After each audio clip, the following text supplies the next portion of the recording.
بسم الله الرحمن الرحيم. السلام عليكم ورحمة الله وبركاته.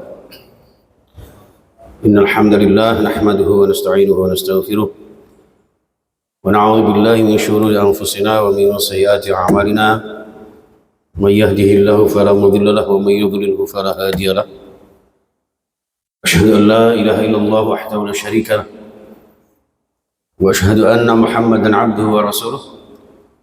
اللهم صل على محمد وعلى آله وأصحابه وموالاه ولا حول ولا قوة إلا بالله. رب اشرح لي صدري ويسر لي أمري واحلل عقدة من لساني يفقهوا قولي. أما بعد. Para alim, para ulama, asatidz dan para sepuh bini sepuh Ta'mir Masjid Mujahidin dan seluruh jamaah Masjid Mujahidin Surabaya dan kaum muslimin muslimat rahimakumullah. Pertama dan utama kita bersyukur kehadirat Allah dan senantiasa menghadirkan hati kita taqarrub ilallah semata-mata untuk meraih ridha Allah agar dapat kita mengarungi bahtera kehidupan ini penuh dengan maslahah barakah fid din wa dunya wal akhirah. Amin ya rabbal alamin. Jamaah sekalian rahimakumullah, tentu dalam hidup ini tidak ada yang kita harapkan kecuali dengan ridho Allah Subhanahu wa taala. Apapun profesi kita, apapun latar belakang kita, tentu harapan kita adalah dibingkai dengan ridho Allah Subhanahu wa taala. Maka jamaah sekalian rahimakumullah, ketika kita menginginkan ridho Allah Subhanahu wa taala, maka raihlah ridha Allah ini dengan mencintai Rasulullah sallallahu alaihi wasallam. Jamaah sekalian rahimakumullah, dalam kesempatan kali ini tema hakikat mencintai Rasulullah untuk meraih ridha Allah Subhanahu wa taala semata-mata diilhami dari sebuah firman Allah surah Ali Imran surah ketiga ayat 31. A'udzubillahi minasyaitonir rajim. Qul in kuntum tuhibbunallaha fattabi'uni yuhibbukumullah wa yaghfir lakum dzunubakum wallahu ghafurur rahim. Qul, katakan Muhammad, in kuntum, manakala kalian tuhibbunallah, merasa cinta kepada Allah, maka fattabi'uni, ikutilah aku, kata Rasulullah. Dengan kita fattabi'uni, dengan kita ittiba' Rasulullah sallallahu alaihi wasallam, maka Allah akan memberikan konsekuensinya kepada panjenengan semua.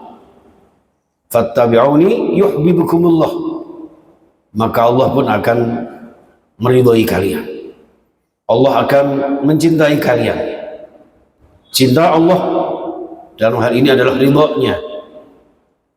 Dengan ridhonya yuhibbukumullah wa yaghfir lakum dzunubakum, Allah kemudian akan mengampuni dosa-dosa kalian. Wallahu ghafurur rahim, dan Allah Maha Pengampun lagi Maha Penyayang.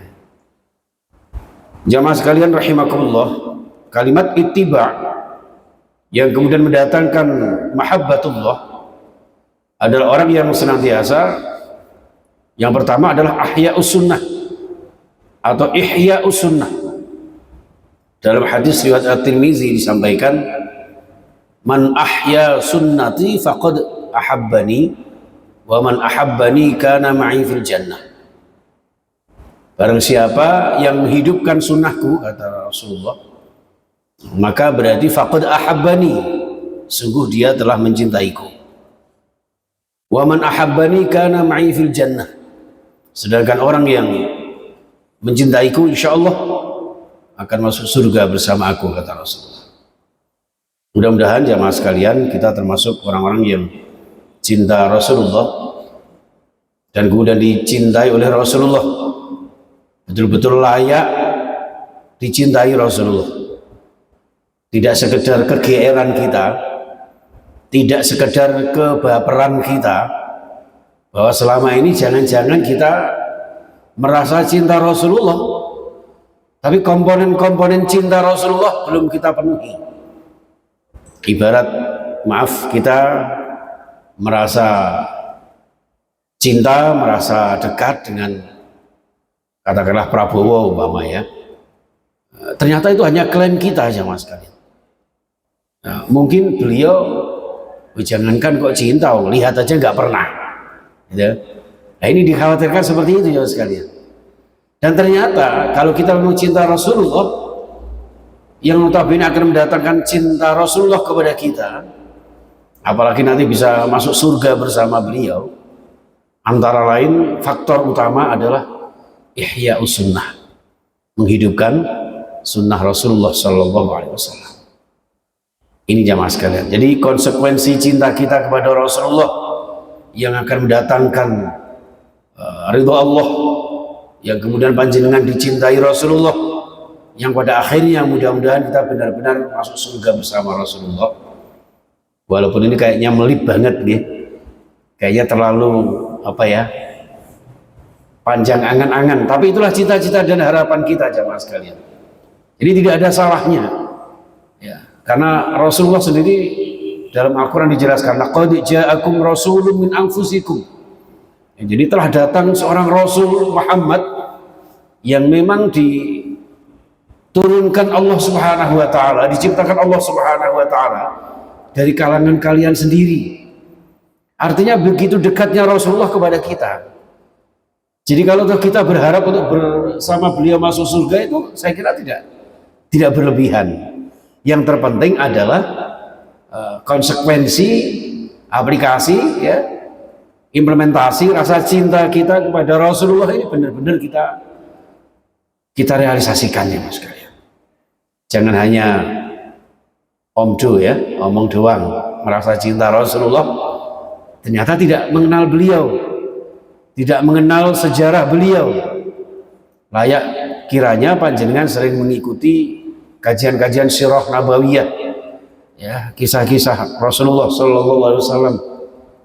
Bagaimana pola hidup Rasulullah, bagaimana mulai masa kecil beliau menjadi remaja, menjadi dewasa, diangkat menjadi Rasulullah Shallallahu Alaihi Wasallam, jadi utusan Allah Subhanahu Wa Taala. Ya, lalu kemudian bagaimana Rasulullah kita contoh menjadi pribadi-pribadi yang representatif ya, yang kita contoh dalam kehidupan kita. Mungkin juga kita contoh juga dalam keluarga beliau, sampai kemudian bagaimana beliau berada di tengah-tengah berkebangsaan, bernegara, berbangsa, menjadi pemimpin yang sering kita kenal dengan sifat yang 4 itu, siddiq, amanah, tabligh, fatanah itu. Mas sekalian, dan itu kita contoh pada diri kita. Kita contoh ketika kita menentukan pemimpin-pemimpin kita. Itulah yang akan mendatangkan ridha Allah Subhanahu wa taala. Maka jamaah sekalian rahimakumullah, dari unsur ihya'us sunnah ada namanya sunnah qauliyah, ada sunnah fi'liyah, dan ada juga sunnah qalbiyah atau sunnah ruhiyah. Ketika berbicara masalah sunnah qauliyah, kita ambil dari ihya'us sunnah saja Bapak Ibu, karena dalam konteks kita mencintai Rasulullah ini banyak sekali. Dalam kitab Rasul Bayan itu ada wajibuna nahwar Rasul, ada kewajiban-kewajiban kita terhadap Rasulullah. Di sana ada sekitar 9 atau 10 item ya. Itu jamaah sekalian, termasuk al-mahabbah, cinta kepada Rasulullah. Kita spesifikasikan ke dalam konteks mahabbah fil ihya'i bisunnati, diambil di situ aja ya, menghidupkan sunnah Rasulullah. Boleh nanti kita lanjutkan ke season-season berikutnya, hakikat cinta Rasulullah yang mendatangkan ridha Allah. Sunnah qauliyah jamaah sekalian adalah sunnah yang terkait dengan perkataan dan statement-statement beliau. Perkataan dalam hal ini menyangkut masalah-masalah kebiasaan beliau yang membasahi bibir beliau dengan zikrullah, walisanan zakira. Ya, sampai-sampai beliau ini, masya Allah, selalu berdoa. Bayangkan Bapak Ibu, seorang nabi pilihan, ya, seorang al-Mustafa yang paling mulia, setiap ba'da sholah beliau berdoa. Mungkin panjenengan hafal gitu, Allahumma a'inni ala dzikrika wa syukrika wa husni ibadatik. Betapa seorang Rasul mohon pertolongan kepada Allah agar selalu berzikir kepada Allah, selalu bersyukur kepada Allah, dan selalu beribadah kepada Allah bil ihsan, dengan sebaik-baiknya jemaah sekalian. Ini menggambarkan bahwa satu titik, satu aspek zikrullah, beliau senantiasa membasahi lisannya dengan kalimah-kalimah thayyibah.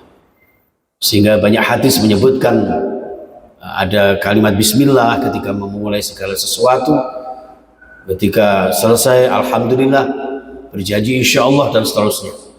Itu menggambarkan bahwa kita menghidupkan sunnah Rasulullah, ya, dengan kalimat-kalimat thayyibah. Dimensi yang kedua, ya, sunnah qauliyah adalah selalu memberikan statement yang mempesona jemaah sekalian. Tidak pernah menyakiti orang lain. Setiap tutur kata beliau selalu menyejukkan. Sampai-sampai beliau bersabda, al-muslimu man salimal muslimuna min lisanihi wa yadihi. Rawahu Muslim. Jadi seorang muslim itu hakikatnya yang membuat orang lain di hadapan kita ini tidak pernah merasa terganggu ya mas sekalian. Baik dari lisan kita, apalagi perbuatan kita. Ini jamaah sekalian, jadi sunnah qauliyah adalah kebiasaan Rasulullah ketika berbicara dengan orang lain. Ya, bahkan sampai dalam hadis sahih Bukhari Muslim disebutkan, man kana yu'minu billahi wal yawmil akhir falyakul khairan aw liyasmut. Hadis ini cukup panjang dengan berbagai macam rangkaian. Man kana yu'minu billahi wal yawmil akhir falyukrim jarahu, ya kan? Memuliakan tamunya. Kemudian di sini juga falyakul khairan aw liyasmut. Berkatalah yang baik, ya, atau lebih baik diam. Jadi kalau tidak bisa berkata yang baik, lebih baik diam daripada mengungkapkan kata-kata yang sekiranya akan merusak apa itu atau menyakiti hati orang lain. Ya, sekarang ini kan lisan bukan berarti dari bibir saja ya Pak ya. Ada dua jempol kita gitu. Kalau di surah Yasin itu disebutkan oleh Allah, al-yauma nakhtimu ala afwahihim wa tukallimuna aydihim. Ternyata ayat itu tidak menunggu hari kiamat. Ya, al-yauma, hari itu hari kiamat, nakhtimu ala afwahihim, kami Allah mengunci mati lesan-lesan bibir-bibir mereka manusia. Wa tukallimuna aydihim, dan kami bikin bicara itu aydihim, tangan-tangan mereka. Ternyata tidak sampai menunggu hari kiamat Pak. Oke, sekarang ini apa itu setan gepeng kita ini berbahaya itu. Ya. Ini kalau tidak hati-hati, dua jempol kita udah kemana-mana ini. Ya, makanya sering kita sampaikan, saring sebelum sharing. Jangan menyaring sesuatu yang sekiranya akan merusak hati kita, apalagi saudara-saudara kita. Ini jamaah sekalian, sunnah qauliyah. Baik, berikutnya adalah sunnah fi'liyah. Sunnah fi'liyah itu adalah sunnah yang kita hidupkan dari kebiasaan Rasulullah terkait dengan amaliyah-amaliyah beliau. Ya, mulai dari bangun pagi sampai tidur lagi 1 kali 24 jam bersama Rasulullah. Ya. Saya masih ingat beberapa waktu lalu, atau di Masjid Al-Falah atau di Masjid Mujahidin, saya lupa itu. Saya pernah mengisi 1 kali 24 jam atau sehari bersama Rasulullah. Ya Pak ya, bagaimana ketika bangun pagi kita kadang-kadang kan meremehkan Pak. Okay. Hanya sebatas doa, Alhamdulillahilladzi ahyana ba'dama amatana wa ilaihin nusyur. Kelihatannya hanya perkataan saja Bapak Ibu. Ya. Tapi ternyata implementasi dan refleksi dari ayat doa ini jamaah sekalian, ini mengandung amaliyah Rasulullah yang luar biasa, yang notabene mensyukuri betapa nikmat kehidupan ini luar biasa. Karena kehidupan ini ad-dunya mazra'atul akhirah. Ya, kehidupan dunia ini tempat untuk bercocok tanam yang nanti kita panen di akhirat. Tidak sekedar hidup untuk bekerja, ya, atau hidup ini, tapi semata-mata adalah untuk ibadah kepada Allah Subhanahu wa taala. Itu jamaah sekalian rahimakumullah. Jadi amaliyah ini mulai dari bangun tidur, ya, sampai tidur lagi. Ketika bangun, lalu amaliyah beliau seperti apa? Mulai dari tahajudnya, ya, kemudian sholat fajarnya dan sebagainya dan seterusnya. Itu Bapak Ibu yang saya muliakan. Jadi ihya'us sunnah, apa itu?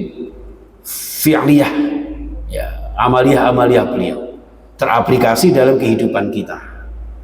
Ya, walaupun juga ada yang katanya sunnah Rasul itu ya poligami, ya. Saya paling tidak suka kalau ada orang mengatakan, bukan berarti saya tidak meyakini syariat Allah ya. Tapi kalau sunnah Rasul hanya dikaitkan masalah itu, ini terlalu sempit Bapak Ibu. Sunnah Rasul sangat-sangat kompleks, ya, sangat komprehensif, universal di dalam kehidupan kita.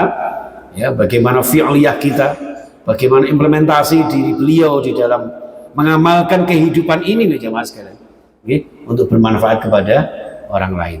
Khairun nas anfa'uhum linnas. Sebaik-baik manusia adalah yang bermanfaat kepada sesamanya. Ini jamaah sekalian rahimahullah. Ada yang kemudian sunnah ruhiyah. Coba kita hidupkan kembali Bapak Ibu sekalian, ya, menggairahkan diri kita, ruhiyah kita, mental spiritual kita. Dalam ilmu tasawuf itu saya sering menyampaikan Bapak Ibu, dalam mengarahkan ruhiyah kita, qalbiyah kita, ya, untuk minimal kita sedikit berapa persen lah mengikuti mencontoh Rasulullah, ya, sebagai indikasi panjenengan cinta kepada Rasulullah. Sering saya sampaikan 3T Pak, ya, mengarahkan hati kita untuk benar-benar taqarrub ilallah karena cinta kita kepada Rasulullah. Yang T yang pertama adalah apa Pak? Takholli. T yang kedua tahalli, dan T yang ketiga tajalli. Ya, sama-sama hurufnya tapi beda titiknya kalau dalam bahasa Arab. Kalau dalam bahasa Indonesia ya 3T itu, ya, takholli, tahalli, dan tajalli. Takholli adalah, sebentar ini Nun Sewu sampai jam berapa Pak biasanya? Oh, nanti ada tanda, sampai suruh berarti ya, sampai lampu suruh. Baik ya Mas sekalian, takutnya kelamaan ya Pak ya. Ini soalnya ngomong enak, apalagi mic-nya enak kayak gini. Sing ngrungokne kadang gringgingen sikile. Ya, nanti aktivitas yang lain tentu yang menunggu kita. Jadi itu yang pertama adalah takholli jamaah sekalian. Takholli itu satu sikap sikap ruhiyah kita untuk mengosongkan hati kita, ruhaniyah kita dari karakter-karakter mazmumah, dari sifat-sifat tercelah, ya, hasud, iri, ya, kemudian ya bermacam lah ya, penyakit-penyakit hati. Ada namanya kitab Amradul Qulub, ya, wa Syifa'uha. Ada kitab namanya penyakit-penyakit hati dan kiat-kiat penyembuhannya. Itu jamaah sekalian. Ya, kemudian setelah kita berhasil mengosongkan jiwa kita, membersihkan hati kita, ruhaniyah kita dari penyakit-penyakit hati ini, jamaah sekalian, lalu kemudian tahalli. Tahalli itu apa? Mengisi.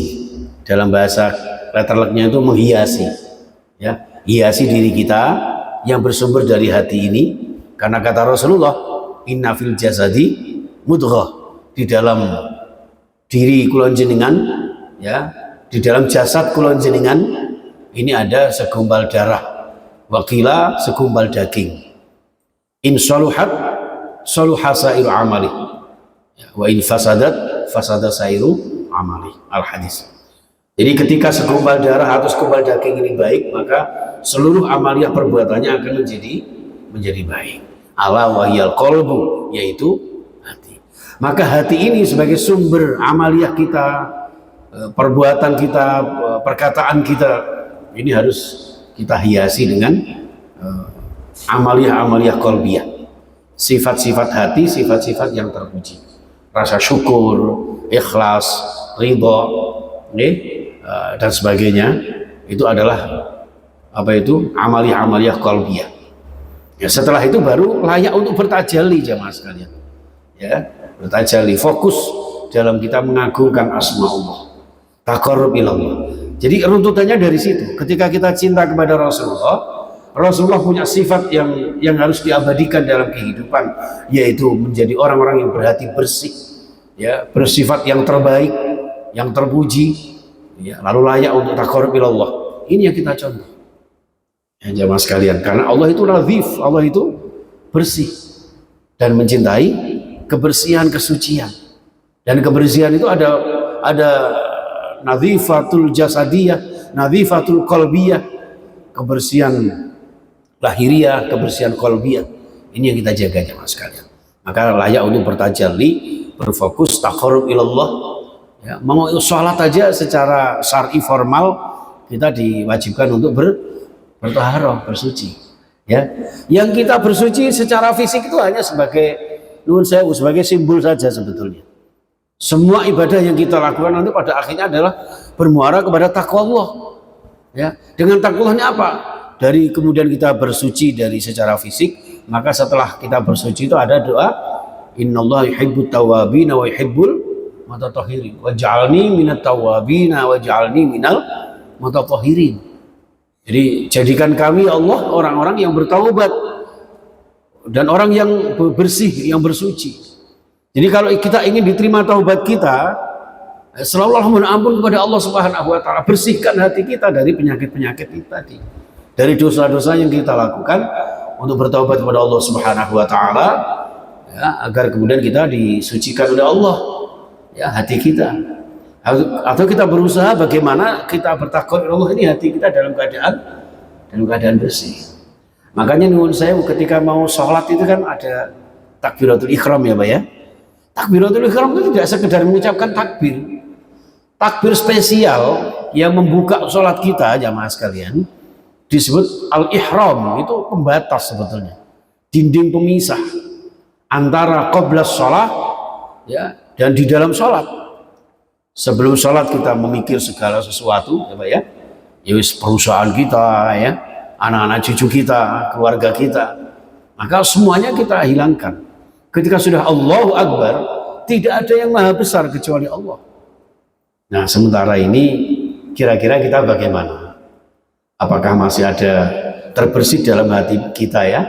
Allahu Akbar, ketika lisan mengucapkan Allah maha besar, sudahkah di hati kita juga membesarkan Allah? Jangan-jangan masih ada unsur-unsur yang lain.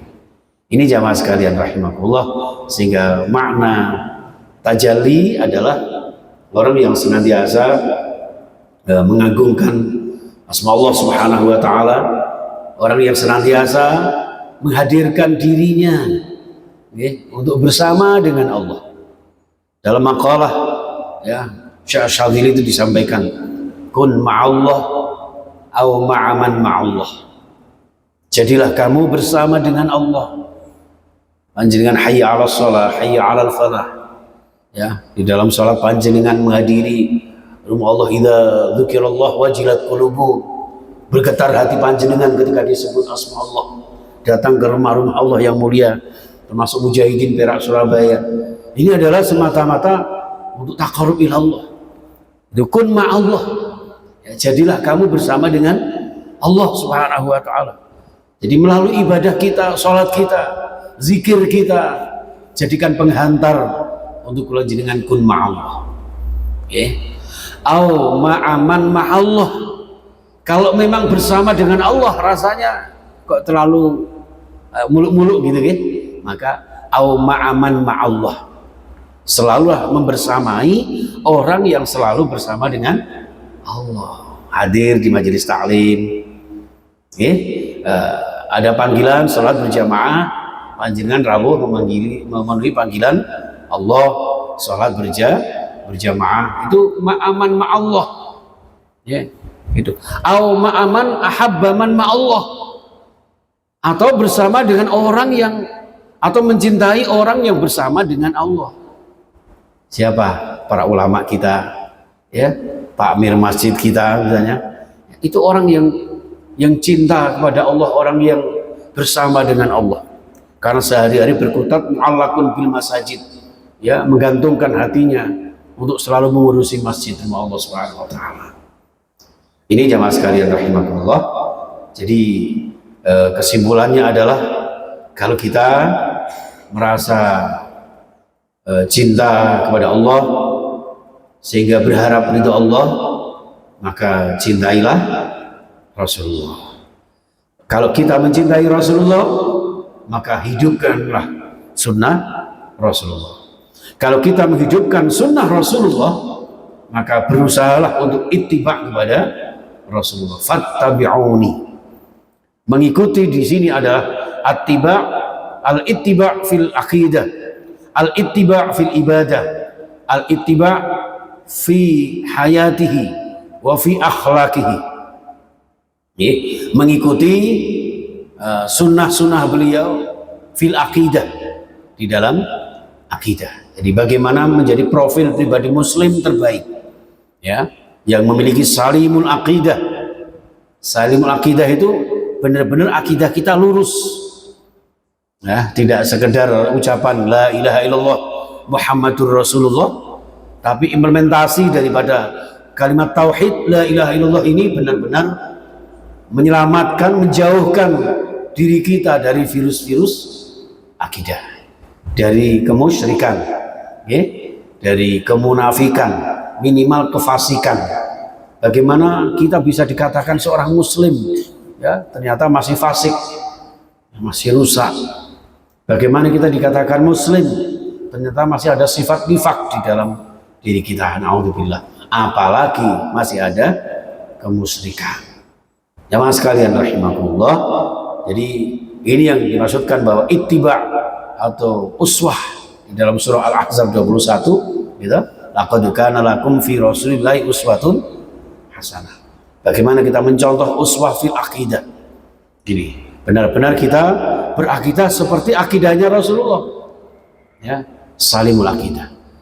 Menjadi pribadi muslim teladan yang kita teladani dari Rasulullah sallallahu alaihi wasallam adalah fil ibadah, yang sering kita kenal dengan sahihul ibadah. Orang yang ibadahnya sahih, orang yang ibadahnya sempurna, berusaha sesempurna mungkin, semurni mungkin, dengan ibadahnya Rasulullah Sallallahu Alaihi Wasallam. Saya sering menganalogikan yang namanya wa ma umiru illa liya'budullaha mukhlisin. Orang yang ikhlas itu secara etimologi jamaah sekalian, al-ikhlas itu akhlasa, yukhlisu, ikhlas, memurnikan, murnikan ibadah kita dari niatan-niatan selain Allah, murnikan ibadah kita, sehingga benar-benar ibadah kita ini sesuai dengan sunnah Rasulullah Sallallahu Alaihi Wasallam. Dalam konteks sholat kita, shollu kama ra'aitumuni, sholat kita, thaharah kita, bahkan puasa kita, sampai kemudian haji kita, maka terbingkai dalam rukun Islam yang 5. Itu jamaah sekalian rahimakumullah, sahihul ibadah. Kemudian yang ketiga dari uswah ini adalah fi akhlaqil karimah, akhlak yang mulia. Bukankah Rasulullah menyampaikan innama bu'istu liutammima makarimal akhlak. Jadi pada dasarnya saya diutus ini untuk menyempurnakan budi pekerti. Karakternya umat manusia yang pada saat itu masih jahiliyah itu. Dikatakan jahiliyah itu bukan berarti orang bodoh loh, Pak. Orang Arab itu terkenal hebatnya, pinternya. Makanya Al-Quran diturunkan di Arab itu dengan bahasa sastrawi yang luar biasa, sehingga tidak bisa menandingi siapapun dari kepuisian ya sastranya Al-Quran itu. Itu ya karena orang Arab ahli di bidang puisi, di bidang bahasa. Dalam satu riwayat disebutkan orang Arab itu punya tradisi apa?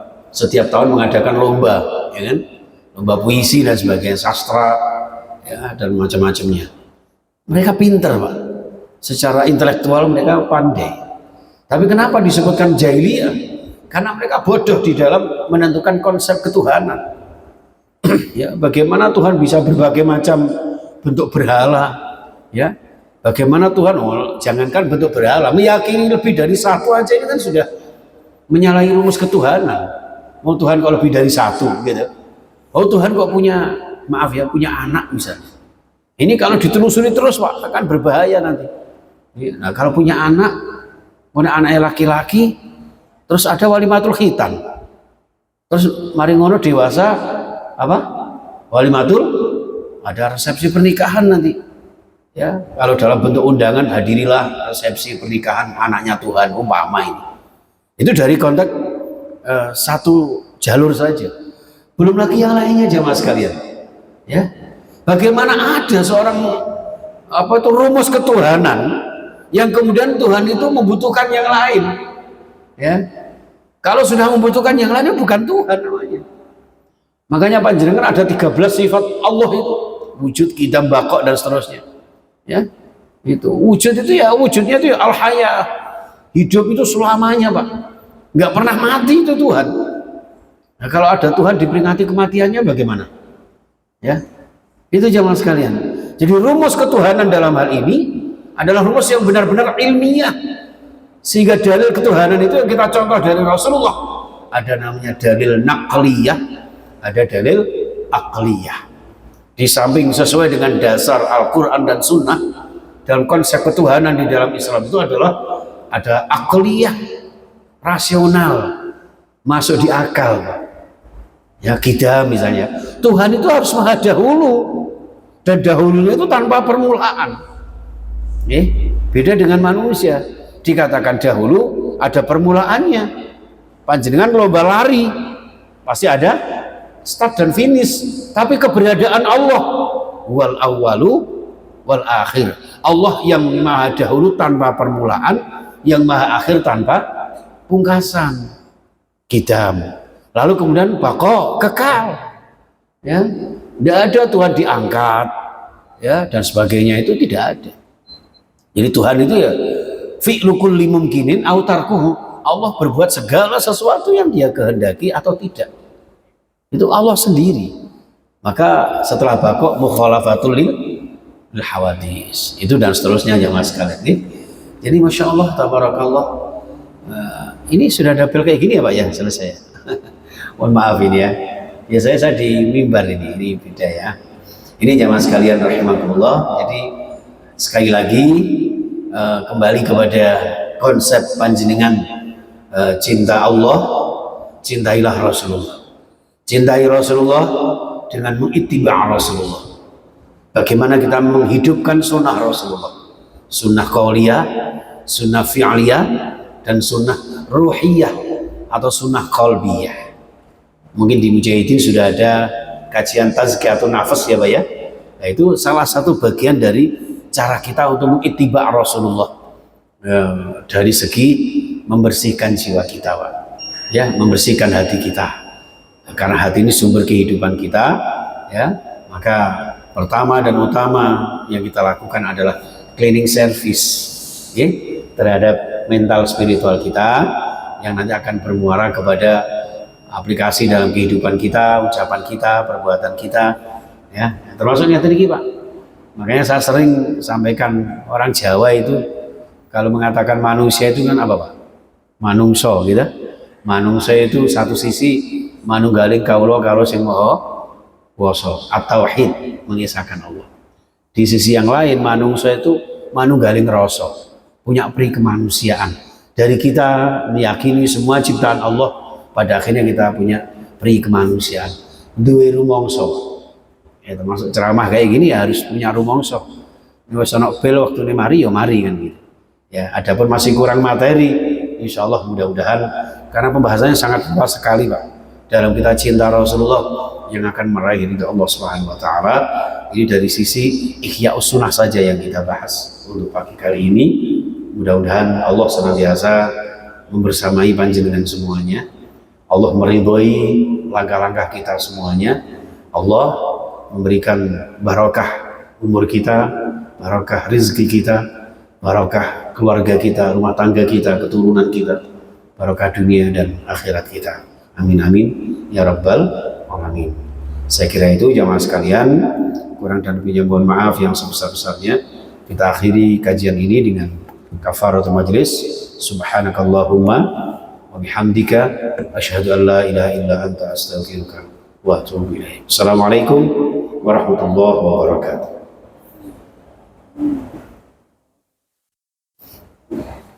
Alhamdulillah.